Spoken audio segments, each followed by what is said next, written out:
ഗിരീഷിന് അങ്ങനെയുള്ളൊരു ചെറിയ സ്വകാര്യ അഹങ്കാരവും ഉണ്ടായിരുന്നു ആ കാര്യത്തിൽ. അദ്ദേഹം വളരെ ചെറുപ്പത്തിലേ തന്നെ ഒരുവിധം കാളിദാസനും അങ്ങനെയുള്ള പ്രധാനപ്പെട്ടിട്ടുള്ള ഇതിഹാസങ്ങളും എല്ലാം ഏകദേശം മനപ്പാഠമായിരുന്നു അദ്ദേഹത്തിന് പലതും. അതുകൊണ്ട് തന്നെ പദസമ്പത്ത് എന്ന് പറയുന്നത് ഗിരീഷിൻ്റെ ഒരു ഭയങ്കര സംഭവമാണ്. അല്ല, അത് ഇത് എല്ലാ പാട്ടിലും അത് പ്രകടമാണ്. ആദ്യം തമ്മിൽ കണ്ടു, പിന്നെ അറിയാതെ ഒന്നു ചിരിച്ചു, ആത്മാവിനുള്ളിൽ അതുവരെയില്ലാത്ത അനുഭൂതിയായിരുന്നു. ആദ്യം തമ്മിൽ കണ്ടു, പിന്നെ അറിയാതെ ഒന്നു ചിരിച്ചു, ആത്മാവിനുള്ളിൽ അതുവരെയില്ലാത്ത അനുഭൂതിയായിരുന്നു. മാധുര്യമായിരുന്നോ അതിൽ വേദനയായിരുന്നു, മാധുര്യമായിരുന്നോ അതിൽ വേദനയായിരുന്നു.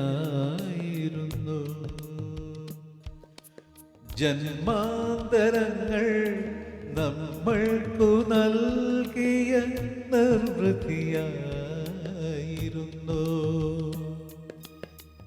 എങ്ങനെ നാം അത് നിർവചിക്കും, എങ്ങനെ നാം അത് നിർവചിക്കും.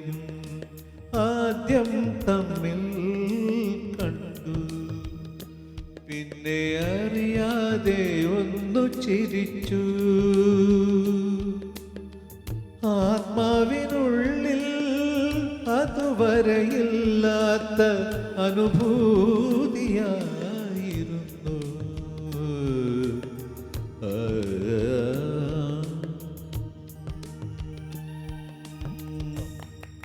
ഈ പാട്ടിനെ കുറിച്ച് പറഞ്ഞാൽ ഞാൻ ഇപ്പോൾ ഓർക്കുന്ന കാര്യം ഇത്ര നല്ല പാട്ടായിട്ട് ഓർക്കുകയാണ്. വരികളും സംഗീതവും ഞാനും ചിത്രം കൂടെ പാടിയ പാട്ടത് വളരെ മനോഹരമാണ്. ഒരു ഇപ്പോഴും എല്ലാ വരികളും ഓർക്കുന്നല്ലോ അതിൽ. ഓർക്കുന്നു. അത് നല്ല പാട്ടായതുകൊണ്ട് ഞാൻ നല്ല പാട്ടേ എൻ്റെ മനസ്സിൽ നിൽക്കുള്ളൂ. വളരെ നല്ല വരികളുമാണ്, വളരെ വളരെ റൊമാൻറ്റിക് സോങ്ങാണ്, നല്ല സംഗീതം. രഘുവിൻ്റെ നല്ല സംഗീതമാണ്. എന്തോ രഘുവിന് ഇപ്പോൾ ചാൻസ് കിട്ടുന്നില്ല, എന്തോ പാവം. നല്ല സംഗീതജ്ഞനാണ് അദ്ദേഹം. നല്ല നല്ല എല്ലാ പാട്ടുകളും നല്ലതാണ് രഘു ചെയ്ത പടത്തിൽ. എനിക്ക് വളരെ ഇഷ്ടപ്പെട്ട പാട്ടാണ് അത്. കാസറ്റാണോ ചേട്ടാ? കാസറ്റ് ആൽബം ബാനോ. അല്ല, ഒരുപാട് നല്ല പാട്ട് എനിക്ക് എല്ലാം പലതും ഓർമ്മയില്ല, എല്ലാം നല്ല പാട്ടുകളാണ്. ഇത് ആക്ച്വലി വേൻ ഗിരീഷ് ഇത് പറഞ്ഞു തരില്ല, ആ വരികൾ എക്സ്പ്ലെയിൻ ചെയ്യുമ്പോൾ it is so beautiful to hear it. എന്ത് രസമാണ് കേൾക്കാൻ. സത്യത്തിൽ ഇതിനെ എനിക്ക് തോന്നുന്നു വീണ്ടും ഒരു വിഷ്വലൊക്കെ ആയിട്ട് കൊണ്ടുവരികയാണെങ്കിൽ ഭയങ്കര പാട്ടുകൾ. കാരണം മുന്നേ വേറെ ഗിരീഷ് ഇത്ര നേരത്തെ പോകേണ്ടിയിരുന്നില്ല. എനിക്ക് എൻ്റെ വിഷമം അതിനാണ്. അവൻ ഒരുപാട് ഇനിയും ഒരുപാട് കാലങ്ങൾ എഴുതേണ്ടതായിരുന്നു. എനിക്ക് ആ ദുഃഖ വിഷമമുണ്ട്. ഇത്രയും വിവരവും അറിവുള്ള പയ്യൻ, പിന്നെ ഏറ്റവും ഒരു കുട്ടികളുടെ മനസ്സായിരുന്നു. അതെ അതെ, വേഗം പിടങ്ങും. അത് വലിയ വലിയ നല്ലൊരു ഒരു വരി എഴുതുന്നവർക്കും സംഗീതജ്ഞനും പാടുന്നവർക്കും അങ്ങനെ മനസ്സുള്ളവർക്കുണ്ടല്ലോ, അവരാണ് ശരിയായിട്ടുള്ള ഒരു ജീനിയസ് എന്ന് പറയണ്ടേ. അത് സ്പാർക്ക് ഓഫ് ജീനിയസ്. ഇപ്പോൾ മദൻ മോഹനെ കുറിച്ച് പറയും. അപ്പോൾ ആരാ പറഞ്ഞു, ഈ മന്ന ഒരു ബുക്ക് പോയി അടുത്ത് വായിച്ചു.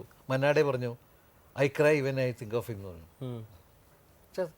I was like A child. മറ്റേ ജയദേവ് പറഞ്ഞു, ഒരു കുട്ടികളുടെ മനസ്സായിരുന്നു അദ്ദേഹം മദൻ മണ്ട്.